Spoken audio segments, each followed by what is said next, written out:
el cielo se parta en dos, inundaros en el desierto, broten ríos, mi vida sopla hoy. Ya. Buenos días, iniciamos o continuamos mejor con nuestros devocionales, que es de costumbre todos los días a las 5 de la mañana. Vamos a hablar en esta oportunidad acerca de cómo enfrentar las tentaciones. El cristiano regularmente tiene una lucha permanente, tiene una guerra espiritual, tiene una batalla contra el enemigo y contra todos los dardos de fuego que él lanza con el propósito de hacernos caer, con el propósito de separarnos de Dios, con el propósito de que nosotros nos convirtamos en unos adversarios de Dios, porque cuando uno comete pecado, cuando uno no está de acuerdo con el mandamiento de Dios, cuando uno está en contra del mandamiento, realmente uno se convierte en un adversario porque está contradiciendo, está en contra de la palabra de Dios. Vamos a leer acá 1 Corintios capítulo 10, versículo 13. Dice: no os ha sobrevenido ninguna tentación que no sea humana, pero fiel es Dios, que no nos dejará ser tentados más de lo que podemos resistir. Dice la palabra que no nos ha sobrevenido ninguna tentación que no sea humana, es decir, toda tentación que llega a nuestra vida es una tentación que es para el ser humano. No es una tentación que pueda estar sobre nuestra voluntad o sobre nuestra templanza o nuestra fuerza de voluntad, porque no hay ninguna tentación que no sea humana que nosotros no podamos resistir. Nosotros podemos resistir toda tentación. Sabemos que la tentación no es pecado. El pecado es uno caer en la tentación. Sabemos que Jesucristo fue tentado, y Él fue tentado en todo, no solamente allá en el desierto, que recibió 3 tentaciones por parte del enemigo y que fue victorioso ante ellas y ante el mismo enemigo que lo venció cuando Él triunfó sobre la tentación. También cuando uno vence la tentación, uno está venciendo al tentador también. Entonces, pero dice Hebreos que Él fue tentado en todo, pero sin pecado. Él no cometió ni un pecado. Él superó toda tentación. Y por eso el enemigo también permanentemente nos está lanzando dardos. Si lanzó dardos contra el Señor para a ver si caía la posibilidad de que Él cayera en pecado, pues cuánto no más a nosotros. Él también lanza tentaciones sobre el cristiano, porque Él quiere nuevamente arrastrar al cristiano, nuevamente llevarlo a su lado, nuevamente que el cristiano se convierta en un aliado de Él. Por eso nosotros no podemos caer o sucumbir ante la tentación. Cuando hablamos de la tentación, pues estamos hablando del tentador, porque ese es uno de los oficios del diablo. Él recibe varios nombres. Él recibe el maligno, él recibe la serpiente antigua, él recibe varios nombres. Él recibe el nombre de diablo, de adversario, de tentador. Recibe muchos nombres, y cada nombre desempeña un oficio. En este caso, él es considerado el tentador. Ese es el oficio de él, el tentar, para que nosotros nos volvamos desobedientes ante Dios y perdamos la buena comunión con Él. Entonces hay que resistir ese conflicto, hay que resistir esa batalla espiritual. Dios quiere que nosotros seamos victoriosos ante la batalla permanente que tenemos, ante la guerra espiritual que sostenemos. Dios quiere que nosotros no estemos tambaleando, o que nosotros estemos de pronto débiles o sucumbiendo ante la tentación. Porque cuando uno es vencido, cuando llega la tentación y uno cae en ella, el victorioso es el enemigo. Y por eso es que las personas pierden autoridad. Cuando uno gana sobre el enemigo y cuando uno gana la tentación, uno va adquiriendo también autoridad y poder. Jesucristo, cuando fue tentado, Él venció la tentación y venció al enemigo. Y Él recibió mucho poder. Dice que Él vino lleno del poder del Espíritu Santo y empezó su ministerio. Entonces nosotros no podemos dar opción de que vamos a darle cabida a la tentación o vamos a acariciar la tentación, porque si caemos en la batalla, si caemos en esa guerra espiritual que sostenemos diariamente, entonces nosotros vamos a ser unos derrotados y vamos a entrar en unas esclavitudes nuevamente. Vamos a abrir puertas al enemigo y el diablo va a tener derechos legales sobre nosotros. Debemos de ser entonces muy victoriosos y debemos de sostenernos siempre. Debemos de cuidarnos. No podemos subvalorar a que tenemos tres grandes enemigos, porque el diablo como tentador tiene otros aliados. Él tiene la carne y tiene el mundo como aliados de él, para también atacarnos por esas áreas. Pero nosotros no podemos subvalorar que estos tres enemigos están trabajando sutilmente para que nosotros caigamos o para que nosotros nos apartemos del Señor. ¿Cuáles son los objetivos o los propósitos por los cuales nosotros somos tentados? El primero es que su finalidad es hacer caer o pecar al cristiano, con los siguientes propósitos: convertirlos en opositores o adversarios a los mandatos de Dios. Segundo, que nuestra naturaleza se contamine. Eso es lo que el enemigo quiere. El enemigo quiere es que una naturaleza que nosotros hemos adquirido nueva, porque nosotros tenemos una naturaleza nueva. El cristiano tiene dos naturalezas. Esa naturaleza caída, que viene con nosotros y que pasa de generación en generación, y tenemos una naturaleza nueva, renovada. Pero la naturaleza caída o la vieja naturaleza debe de estar dormida, por lo menos, o muerta. La otra naturaleza, la nueva naturaleza, la del Espíritu Santo en nuestra vida, ella es la que nos debe mantener avivados y nos debe mantener siempre al margen o separados de cualquier pecado. Eso es lo que hace la nueva naturaleza. Sabemos que entre ambas naturalezas hay una oposición, una guerra, que entre las dos se oponen. Dice Pablo en Gálatas que entre el espíritu y la carne siempre hay una oposición, se oponen entre sí para no hacer como nosotros queramos. Nosotros siempre debemos de estar alimentando el espíritu para poder vencer la tentación. Porque si uno alimenta la carne, pues va a caer muy fácilmente en la tentación. La carne empieza a despertarse los deseos carnales, y la persona pues va a caer en la tentación y va a caer en pecado. Entonces nosotros debemos de estar siempre alimentando nuestro espíritu. Pero uno de los propósitos de la tentación es esa, que nuestra nueva naturaleza se contamine nuevamente, que nuestra nueva naturaleza empiece a bajar, empiece a menguar, hasta de pronto ya la naturaleza carnal empieza a tomar fuerza. Cuando la naturaleza espiritual empieza a decaer porque no la alimentamos, vamos a obtener corrupción. Pero cuando alimentamos la naturaleza espiritual, la naturaleza carnal empieza a bajar de nivel y empieza a desaparecer en nuestra vida. Hay que alimentar siempre al espíritu para poder vencer la tentación, para estar fuertes, para estar avivados, para estar atentos y que la tentación no nos coja por sorpresa. Pero eso es una segunda finalidad. La segunda finalidad es que esa naturaleza nueva se contamine. La tercera finalidad es que, cediendo a la tentación, así se formarán nuevos malos hábitos en nosotros. Si uno cede a la tentación, entonces uno empieza a adquirir hábitos malos, es decir, empieza a tener hábitos pecaminosos. Hay buenos hábitos y hay malos hábitos. Los buenos hábitos, por ejemplo, es la oración, la lectura de la palabra. Ese debe ser un hábito que debe estar en nosotros. El hábito de ayunar, el hábito de vigilar, el hábito de estar en comunión con Dios. Pero hay otros malos hábitos que también pueden llegar a nuestra vida. Y esos malos hábitos se pueden generar o se pueden originar por las tentaciones, que si uno sucumbe ante ellas, entonces empiezan esos malos hábitos en nosotros. Y hay personas que tienen el hábito de mentir de una manera muy fácil.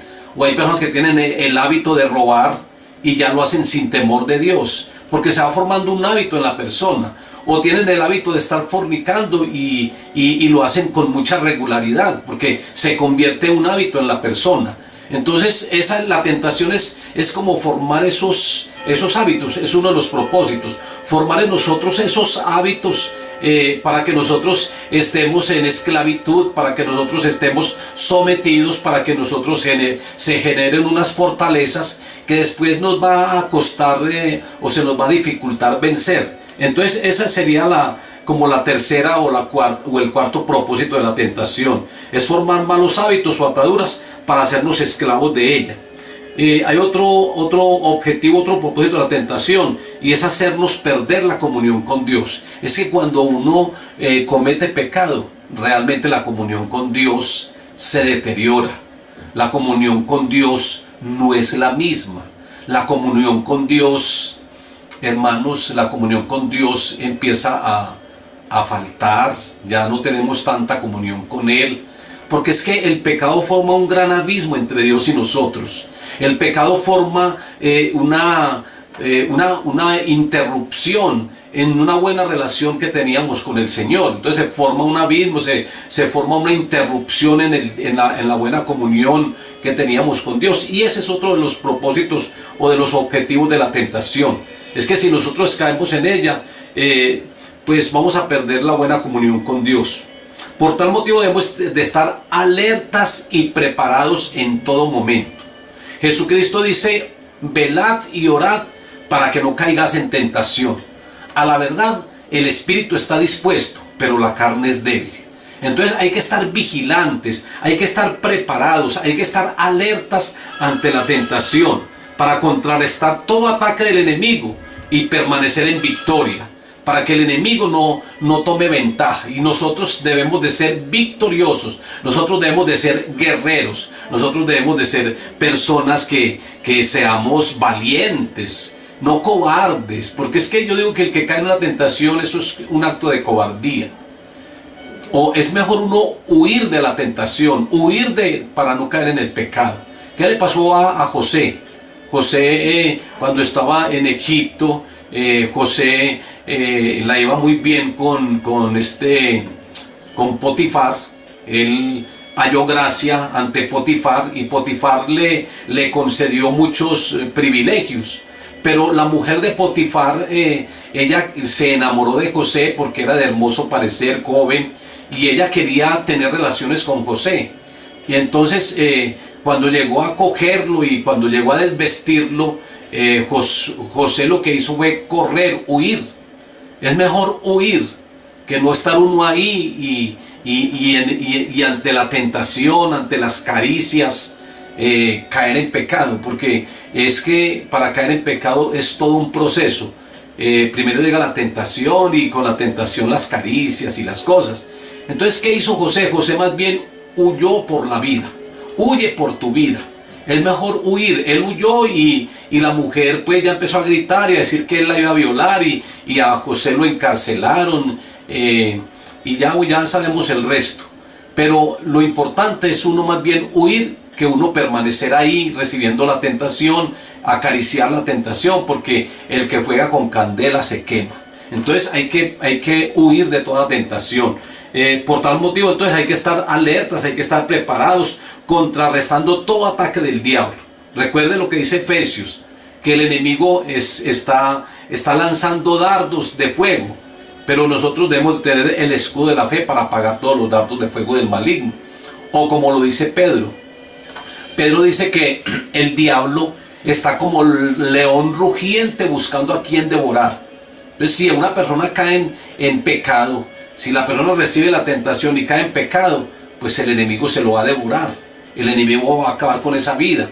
Y lo más delicado es que a veces no acaba con el ministerio y con la vida espiritual de alguien, sino que también afecta a toda una familia, afecta a todo un ministerio, afecta a una iglesia. Entonces por eso hay que evitar cualquier caída. Como le digo, nadie está exento a la tentación, pero lo importante de ello es que nosotros seamos valientes, varones. Dios le dice a aquellos que vencen la tentación, esos son los varones, y esas son las varonas, las mujeres que vencen la tentación. Entonces que nosotros seamos varones de Dios, que venzamos la tentación, porque también estamos venciendo al enemigo. ¿Cómo podemos definir la tentación? Vamos a leer una definición acá en Santiago 1:14. Sino que cada uno es tentado cuando de su propia concupiscencia es atraído y seducido. O sea que es un impulso ejercido por la misma carnalidad, por los mismos deseos de la carne. Porque dice aquí Santiago que cada uno es tentado cuando de su propia concupiscencia es atraído y seducido. Es decir, que en nuestra vida en nuestra humanidad. Nosotros tenemos, hay una naturaleza que si uno se descuida ante ella, ella misma lo lleva a uno a la tentación. Dice que cada uno es tentado cuando de su propia concupiscencia es atraído y seducido. Entonces es un impulso ejercido por los mismos deseos carnales para inducirnos a pecar. Es una definición. Otra definición es que es una invitación del mundo a participar de lo que él ofrece. Eso también podría definirse como tentación. Aquí lo definimos primeramente, la tentación, cuando llega de parte de la carne, de la concupiscencia que de pronto está en la persona. Ahora lo estamos definiendo la tentación como cuando viene de parte del mundo. El mundo siempre está ofreciendo aparentemente cosas muy buenas. Entonces el mundo nos está invitando a participar de lo que él ofrece. Y en Juan, en primera de Juan 2:15 al 17 nos está hablando de que los deseos de la carne, los deseos de los ojos y la vanagloria de la vida, que todo eso hace parte de las cosas del mundo. Entonces nosotros no podemos participar de las cosas que el mundo está ofreciendo, porque hay muchas personas que realmente aman a este mundo todavía aman lo que el mundo ofrece, aman las fiestas, aman el pecado, aman el dinero, aman el licor, aman la música que no agrada a Dios, y eso hace parte del mundo y es lo que el mundo está ofreciendo, y muchas personas están siendo arrastradas por esas cosas del mundo. Hay cristianos que son cristianos tibios, que no están ni en un lado ni en el otro, que no están viviendo en una santidad como el Señor lo demanda, y a veces viven en el mundo. Unas veces viven con el Señor, otras veces viven en las cosas del mundo. Entonces viven en una tibieza, y a Dios le desagradan a los tibios. Dios dice que a los tibios Él los vomitará de la boca. Entonces nada de tibieza, que nosotros seamos radicales frente a la tentación y radicales frente al pecado. Pero también puede definirse como un conflicto espiritual del cristiano contra el mundo, Satanás y la carne. Sabemos que el cristiano tiene 3 enemigos que son muy contundentes, pero ya están vencidos. Jesucristo ya los venció, pero son 3 enemigos que están ahí permanentemente. Y el cristiano tiene ese conflicto espiritual permanente contra el mundo, Satanás y la carne. Y también puede definirse como una característica del maligno debido a su naturaleza. La tentación es algo del maligno, es una parte del maligno, porque esa es su naturaleza. Es una naturaleza pecaminosa, rebelde, es una naturaleza soberbia, y es una naturaleza que está en contra de Dios. Y el enemigo quiere que el cristiano y que todo el mundo, no solamente el cristiano, sino también la gente del mundo, pues a la gente del mundo que no ha recibido a Cristo, Él ya los tiene muy seguros, ya los tiene asegurados, porque ellos son personas que viven en pecado y que desconocen las cosas del Señor. Pero Él quiere que el cristiano que ya ha sido redimido, que ya tiene una nueva naturaleza, ha nacido de nuevo, y que ya fue reconciliado con Dios, Él quiere otra vez volverlo a llevar allá, a ese estado inicial. Y para eso entonces manda todas estas tentaciones a través del mundo y a través de la carne. También puede definirse como una presión que Satanás ejerce sobre alguien para impulsarlo a desobedecer a Dios. Es como una presión que Satanás a veces coloca, esa presión. La tentación es como una presión que está ahí influenciando a la persona. Es una presión, y nosotros no podemos que esa presión esté sobre nosotros. Hay personas que de pronto tratan de sostenerse y tratan de no caer, pero están ahí resistiendo, y está la tentación ahí. Por eso yo digo que uno no puede alimentar la carne, porque una persona que empieza a alimentar la carne, empieza también la persona a luchar en ese aspecto, pero es que la carne empieza a obrar tan fuerte, porque es que la persona no toma la solución inmediata. Entonces se ejerce la presión, Satanás ejerce una presión sobre la persona, y la persona está resistiéndose, como que sí, como que no, y muchas veces cae. Porque, hermanos, la Biblia también nos dice: el que se crea muy espiritual, mire que no caiga. Hay que tener mucho cuidado, no podemos creernos muy espirituales, porque uno a veces cree que uno es muy espiritual y que uno puede superar todo eso, pero en esa presión que el enemigo está ejerciendo, las personas muchas veces son vencidas, porque están ahí contemplando, están ahí aguantando. Es mejor huir, es mejor uno buscar la solución a sus problemas. Santiago 1:12 también dice que es bienaventurado el varón que soporta la tentación, porque cuando haya resistido la prueba, recibirá la corona de la vida que Dios ha prometido a los que le aman.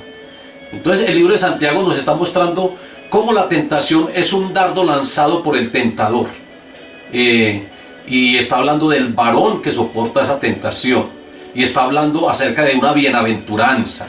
Dice, nosotros somos bienaventurados cuando nosotros soportamos la tentación y cuando nosotros salimos victoriosos ante ella.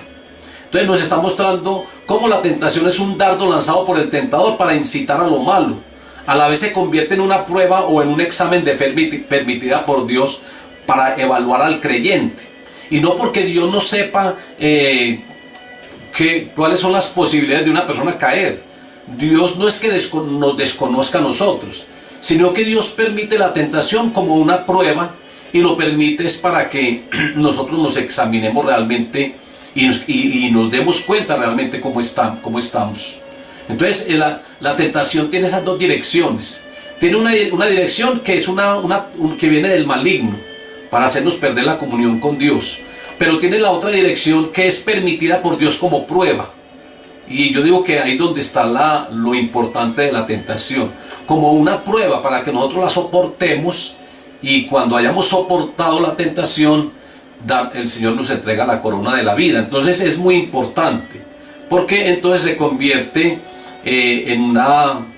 se convierte como en una victoria para uno cuando uno la soporta y la vence.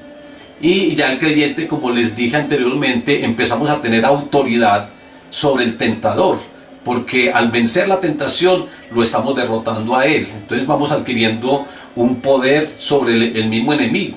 Entonces porque Dios quiere eso. Esa es la parte positiva de la tentación. La parte positiva es que cuando es usada como ataque y permitida por Dios como prueba y logramos vencerla, somos bienaventurados y somos aprobados. Calificamos para la obra de Dios, calificamos para el reino de Dios. Ese es el lado positivo. Ahora, la necesidad de la prueba. Dios hizo al hombre perfecto a su propia imagen y lo puso en un ambiente perfecto. Dios creó a Adán y lo creó a imagen y semejanza de él. Adán no conocía el pecado. Adán vivía lleno de la presencia de Dios antes de cometer pecado, antes de cometer esa desobediencia. Y el Señor lo colocó allí en el Edén y con una sola condición: de no comer del árbol. Es decir, el Señor le da a Adán un libre albedrío. Él le dice, mire, de todos los árboles pueden comer menos del árbol de la ciencia del bien y del mal. Si ustedes comen, el Señor ya les dijo los resultados: ciertamente moriréis. Si no comen, pues van a seguir disfrutando del árbol de la vida, porque ellos disfrutaban antes de la caída, disfrutaban del árbol de la vida. Pueden seguir comiendo del árbol de la vida y pueden vivir eternamente. Nosotros antes del pecado vivíamos eternamente. Adán vivía eternamente. Ya por causa del pecado fue que el hombre empezó a morir, y Adán también murió, porque Dios dijo que ciertamente moriréis. Pero teníamos unas cualidades y unas bondades, virtudes muy bonitas, muy especiales. Vivíamos llenos de la gloria de Dios y éramos personas inmortales, a imagen y semejanza de Dios. Entonces Dios nos hizo con ese propósito. Pero Dios nos da un libre albedrío. Nos coloca en un ambiente perfecto con la condición con un pacto condicional de no comer de ese árbol. Y le dio una voluntad libre, es decir, le dio la opción de tomar determinaciones. El Señor le dice, bueno, ¿es determinación suya no comer o es determinación suya comer? Si lo hace, me está desobedeciendo y vas a tener muchas consecuencias si me desobedece. Si no me desobedece, pues vas a tener vida eterna, a seguir con vida eterna, y vas a permanecer en una comunión conmigo. Entonces el Señor le dice, bueno, escoja. Pero llega el tentador y empieza con su sutileza, empieza con sus planes y sus diseños, y hace caer a Adán a través de su esposa Eva. Entonces ahí es donde la voluntad de Adán es probada, y el fin de esa prueba, el fin ya sabemos que es un fin muy delicado, muy tremendo. Fue garrafal lo que el enemigo, lo que Adán hizo. Ahora nuestra decisión, nuestra respuesta cuando llega la tentación es la misma que Adán tuvo. Nuestra decisión es de libre elección, hallar mano, si tú quieres obedecer a Dios o desobedecerle. Pero si le desobedeces, también sobre tu vida va a llegar muchos resultados negativos. Si desobedeces, si obedeces, pues vas a ser bienaventurado, vas a resistir al enemigo, y el enemigo va a huir de tu vida. Vas a estar agradando a Dios por la obediencia. Entonces es una decisión. Nosotros somos personas de decisión. Yo digo que uno tiene que tomar decisiones muy firmes, y uno tiene que apartarse de todo pecado, uno tiene que vencer la tentación, uno no puede llevarle la corriente al diablo ni al mundo. Hay personas que le llevan la corriente a este mundo, otros le llevan la corriente al enemigo. Nosotros no podemos llevarle la corriente ni al diablo ni al mundo. Nosotros no podemos ser cristianos complacientes, no podemos complacer al mundo ni al pecado. Personas que por complacer a una mujer pierden la comunión con Dios, o hay mujeres que por complacer a un hombre pierden la comunión con Dios. Es mejor complacer a Dios antes que a los hombres, o es mejor complacer a Dios antes que a las mujeres, en caso viceversa. Pero no podemos ser complacientes, nosotros debemos de tomar determinaciones. Es que el Señor nos dio un libre albedrío para que tomemos determinaciones. Y la mejor determinación es uno enfrentar al tentador. La mejor determinación es uno no caer en esos pecados. El Señor no nos ha hecho robot para decirnos, haga esto, tiene que hacer esto, y usted ya su mirada está puesta en mí. El Señor no, el Señor es todo un caballero, y Él no hizo ninguno robot. El Señor quiere que nosotros tomemos determinaciones. El Señor quiere que nosotros elijamos y sepamos elegir bien. Que nosotros decidamos y que sepamos decidir bien entre obedecer a Dios y conservar la santidad, o pecar y desobedecer a Dios, y más bien obedecer al tentador, como le pasó a Adán. Adán le desobedeció a Dios y le obedeció a Satanás, porque Satanás le dijo que comiera y Dios le dijo no coman. Entonces desobedeció a Dios y le obedeció a Satanás. Entonces puso esa determinación que él hizo, fue una mala determinación. Entonces el creyente tiene la posibilidad de elegir entre dos opciones: o sucumbir ante la tentación y hacer que el adversario tome el control de la vida, y que el adversario empiece a controlarlo, y que el adversario sea el ganador. O tienes la decisión, la otra es resistirlo, es soportar la tentación. Y esto es hacer que Dios, esto es hacer lo que Dios quiere y lo que la palabra de Dios manda. Cuando nosotros sabemos soportar y resistir la tentación. ¿Qué es lo que Dios espera de nosotros? Es que sepamos enfrentar correctamente para no caer en la esclavitud del pecado y de la muerte. Y vamos a mirar acá 3 fuentes de las tentaciones, y mañana miramos la segunda parte de esto, porque es muy importante. Es muy importante porque, como le digo, nosotros vivimos permanentemente en una guerra espiritual, y el tentador está lanzando sus dardos, y nosotros debemos de conocer muy bien el tema. Entonces, lo otro es la fuente de donde provienen las tentaciones. Y proviene de tres fuentes, o de 3 medios. Primero, el diablo. Génesis 3 del 1 al 5, ya sabemos pues, la serpiente antigua. Su identidad es que Satanás significa enemigo o adversario, y es un ser espiritual llamado el tentador, enemigo de Dios y enemigo de nosotros, que quiere dañar siempre los planes de Dios, que siempre quiere irse en contra de las cosas del Señor, que él siempre está tratando de dañar lo que el Señor tiene ya establecido. Por eso trató también de dañar el propósito con el cual vino Jesucristo, pero Jesucristo lo venció en la cruz del Calvario. Entonces, ese es un enemigo de Dios, y es un enemigo del cristiano. Él es engañador, eso es su identidad, es que él es engañador. es que Él es calumniador, acusador y destructor. Él vino para matar, robar y destruir. Y no solamente destruir vidas espirituales, no solamente destruir cristianos. Él vino a destruir ministerios, Él vino a destruir familias, Él vino a destruir muchas cosas. Así que, mis hermanos, por eso es que hay hogares que están destruidos, hay divorcios porque el enemigo vino a destruir. Ese es el oficio de Él, eso es su identidad. Su identidad es que Él es calumniador y Él es acusador. Está siempre, permanentemente acusándonos ante el Padre por las cosas cometidas. Es más, allá en el cielo está el Padre, está Jesucristo como nuestro abogado y llega la acusadora a acusarnos. Dice en Apocalipsis que los acusaba día y noche.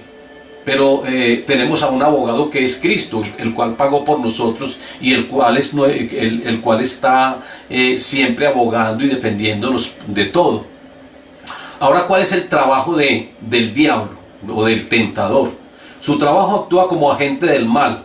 Él procura atraer, controlar, seducir al hombre para apartarlo del camino de Dios. Coloca dudas en él y trata de formar malos hábitos o ataduras para hacerlo su esclavo.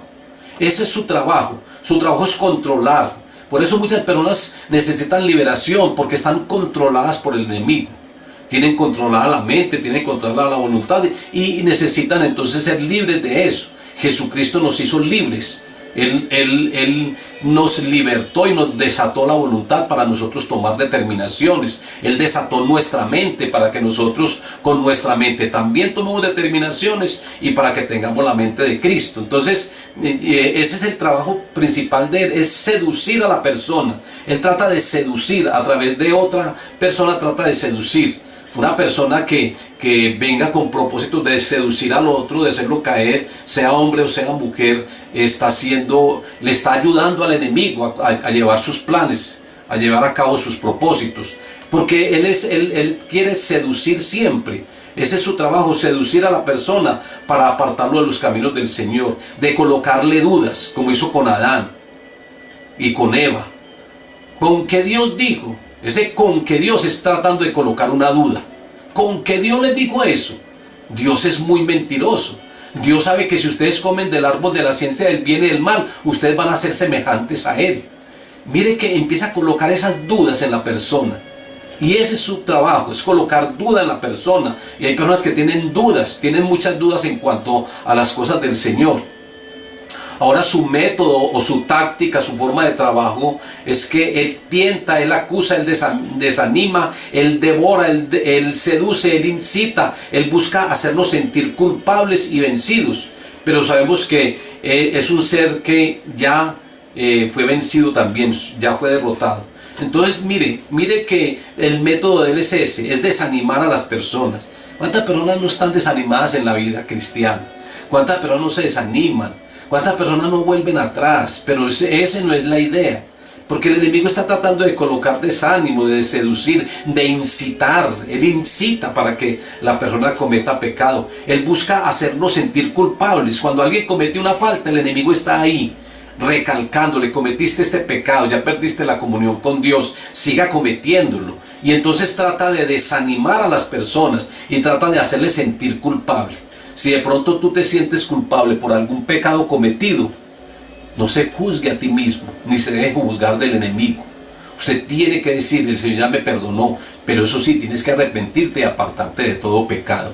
Pero no se deje juzgar, no se deje señalar, porque el enemigo siempre está recordando los pecados de la persona para hacerlo sentir muy mal. Esa es una táctica, ese es el mecanismo, es la forma de trabajo del enemigo.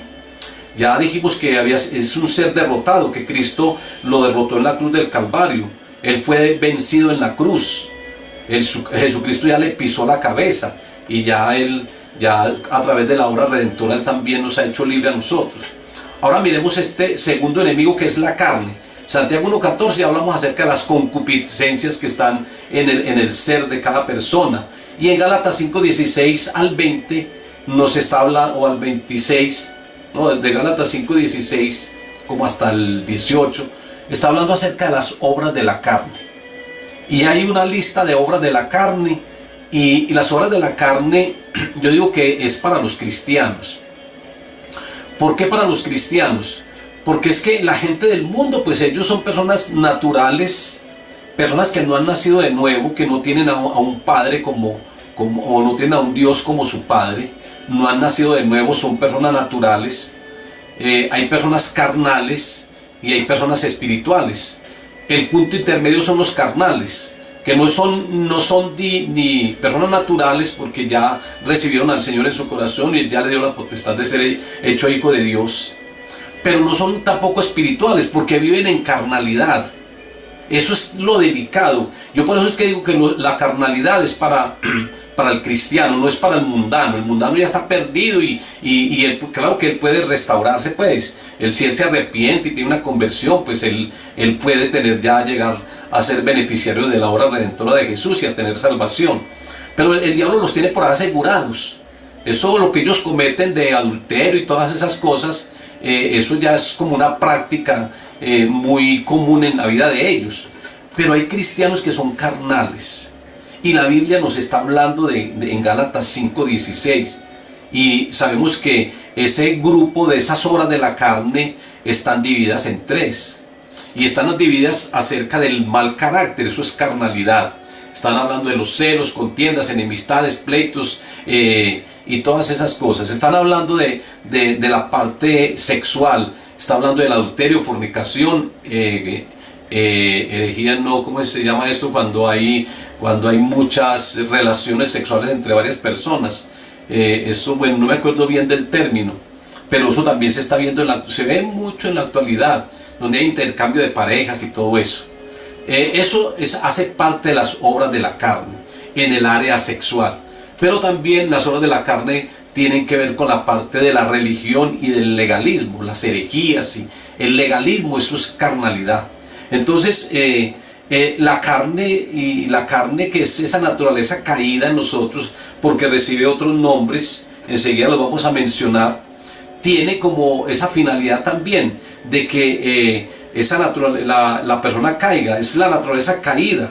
Tomó lugar por el hombre, o en el hombre tomó lugar la carne en el Edén. Adán recibió una naturaleza caída, y esa naturaleza él la transmite de persona a persona a través de toda la humanidad. Todos nosotros nacemos con esa naturaleza, pero por eso Jesucristo dice que es necesario nacer de nuevo para adquirir la segunda naturaleza. Entonces es una transmisión del diablo. El diablo primero se la transmite a Adán, porque Adán le crea la palabra de Satanás, y él cae en esa naturaleza caída, en esa rebeldía, en ese yo, en ese egoísmo, en esa desobediencia. Ahí se adquiere y él la transmite a la humanidad. Por tanto, la carne es una aliada de Satanás. Pues hay algunos que dicen, pero es que todos se han hecho la culpa al diablo, pero es que la carne también es aliada de él, porque se generó también por causa de Satanás. Entonces todos heredamos pues esta naturaleza, y puede definirse como la tendencia a hacer lo malo. La naturaleza carnal le tiende a que uno haga lo malo también. Su trabajo, esta vieja naturaleza adánica o caída, pelea a todo largo de la vida con la nueva naturaleza en Cristo Jesús. Como aliada de Satanás, trata de conseguir que el cristiano caiga en los viejos hábitos carnales y que se haga egoísta y rebelde. Eso es lo que quiere esa naturaleza carnal. Su táctica es colocar un deseo maligno que va más allá de los límites establecidos por Dios. Si un deseo controla al hombre y lo esclaviza, deja de ser benigno. Ya sabemos que hay buenos hábitos, que hay hábitos benignos y que hay malos hábitos malignos. Su derrota está en que Cristo en Getsemaní, cuando hizo la voluntad del Padre, cuando él dijo hágase como tú quieras y no como yo, es que Jesucristo lo vence. Es decir, que la carne fue vencida por Jesucristo también en Getsemaní. Ya sea que nosotros nos fortalecemos en eso. Los otros nombres que reciben es naturaleza carnal, naturaleza pecadora, que ahí están los textos bíblicos: cuerpo de muerte, viejo hombre, el yo o el ego, el hombre terrenal, el hombre adánico. Entonces esa es la naturaleza carnal. Y por último tenemos el otro enemigo, que es el mundo. Primera de Juan 2:15 al 17 dice: no ames al mundo ni las cosas que hay en el mundo. Si alguno ama al mundo, el amor del Padre no está en él, porque de todo lo que hay en el mundo, los deseos de la carne, los deseos de los ojos y la vanagloria de la vida, no provienen del Padre, sino del mundo. Y el mundo pasa y sus deseos, pero el que hace la voluntad de Dios permanece para siempre. ¿Cuál es la identidad del mundo? Es que es un ámbito espiritual pecaminoso que nos aleja de los propósitos de Dios. Es el sistema de valores imperantes en un mundo que influye en el hombre y lo aleja de Dios. Influye en el hombre y lo aleja de Dios. Es un sistema de valores imperantes que influye en el hombre y lo aleja de Dios. Es la plataforma que Satanás ha formado a través de los medios de comunicación, de la política, de la economía, de la religión, para manipular y para esclavizar. Satanás manipula a través del mundo. Es que es una plataforma ya colocada por él. Esto no es algo nuevo, eso viene desde Adán, viene ya las cosas del mundo. Y Satanás quiere controlar la gente a través del mundo. Y él quiere que nosotros llevemos la corriente del mundo. Por eso Satanás es considerado como el príncipe de este mundo, porque es el príncipe de un mundo, pero de un mundo pecador. Pero tenemos también a un rey que gobierna, que también tiene control, y él quiere controlar tu vida, él quiere gobernar sobre ti. El diablo gobierna sobre los desobedientes, pero Dios quiere gobernar en tu corazón y quiere que tú no lleves la corriente de este mundo. La Biblia dice que Satanás es el príncipe de este mundo. Su trabajo intenta adaptar a un cristiano a las actitudes y atmósferas de un ambiente que aparentemente dan seguridad, que dan posiciones materiales y que logra convencerlo de una vida mejor sin Dios. Eso es lo que el espíritu, es que es un espíritu que se mueve en el mundo, es llamado el espíritu de este mundo. Ese espíritu que se mueve en este mundo, el príncipe de la potestad del aire, él quiere hacer ver a la persona, al cristiano, que vivir en las cosas del mundo es muy agradable, que en la vida cristiana es una vida cristiana muy aburrida. Él piensa, él quiere hacer sentir eso, pero nosotros sabemos que vivir con el Señor es lo mejor, y que la alegría verdadera y el gozo es el que el Señor nos da, porque muchas personas buscan gozo en el mundo a través del licor y de las fiestas y de las cosas que no son buenas, pero son gozos pasajeros, son alegrías pasajeras, y todo eso pasa. En cambio, cuando tenemos el verdadero gozo, un gozo que el mundo no nos da, el mundo no lo puede dar. Cuando tenemos el gozo del Señor es algo diferente, es algo bueno, porque hay un gozo permanente, que a pesar de las dificultades que lleguen, uno permanece en ese gozo.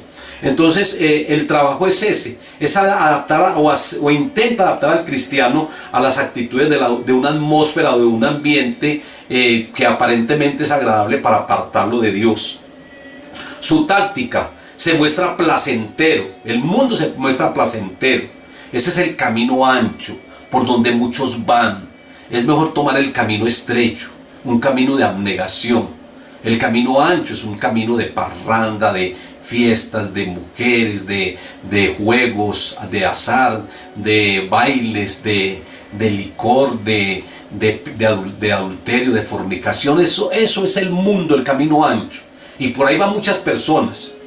Pero nosotros no podemos ir por ahí. Nosotros ya tenemos un camino, el camino angosto de abnegación, donde no estamos dándole rienda suelta a la carne, ni al mundo, ni al pecado. Entonces él coloca placeres mundanos. Su propósito es que las personas se enamoren de él a través de los deseos de los ojos, de los deseos de la carne y de la vanagloria de la vida. Ahí el mismo Juan nos dice que el que ame al mundo, el amor del Padre no está en él, porque hay personas que aman al mundo. Y hay personas que miren lo que habla acerca de ese mundo, que están los deseos de los ojos, los deseos de la carne y la vanagloria de la vida. Eso es amor al mundo y eso hace parte del mundo. Nosotros también debemos de cuidarnos de toda vanagloria, de todo deseo de la carne, deseo de los ojos. Hermanos y hermanas, cuiden sus ojos. Más una segunda mirada a una persona que de pronto no está muy bien vestida, una segunda mirada, eso ya es pecado. De pronto la primera uno accidentalmente puede mirar, Pero si uno ve algo raro, si uno ve que alguien está de pronto siendo piedra de tropiezo, que alguien está incitando hacia el pecado a través de su forma de vestir, entonces uno tiene que inmediatamente apartar la mirada. Si uno se detiene a contemplar a aquella persona que la ve en esa forma, sabe que uno está cometiendo un pecado espiritual, un adulterio espiritual. Jesucristo dice que el que mira a una mujer y la desea, ya está cometiendo adulterio espiritual. Entonces, y eso es lo que el mundo quiere. El mundo quiere que nosotros de alguna manera cometamos pecado y que nosotros perdamos la buena relación con el Señor. O también quiere que haya mucha vanagloria. Entonces la derrota del mundo es que es un enemigo que ya está vencido por Cristo. Juan 16:33 dice: confiad, yo he vencido al mundo. Entonces mire que Jesucristo ya venció al mundo y Él dice: confiad, yo ya vencí al mundo. Nosotros también debemos de vencer al mundo. No hay que seguir la corriente de este mundo, dice Efesios 2:2. No hacer amistad con el mundo, Santiago 4:4. No amar a ese mundo, Primera de Juan 2:15. Hay que tener en cuenta que este mundo pasa y sus deseos, pero el que hace la voluntad de Dios permanece para siempre. Padre, yo te doy gracias, Dios, en esta mañana, Señor. Gracias por la vida, Señor, de cada persona que está conectada, Señor, en este devocional. Yo te ruego, Señor, que nos hagas victoriosos ante Satanás, ante el mundo y ante la carne. Que nos hagas victoriosos, Señor, ante las tentaciones. Señor, que tú nos fortalezcas cada día más. Padre, te alabamos, te bendecimos. Gracias por cada una de las personas que están con nosotros, Señor. Y gracias, Dios, por los cristianos. Y ayúdanos para que siempre hagamos tu voluntad y que durante el día siempre caminemos agradándote. Siempre caminemos, Señor, en obediencia a ti y haciendo las cosas para ti. Muchas gracias, Dios soberano y Dios bueno, en el nombre de Jesús. Amén y amén.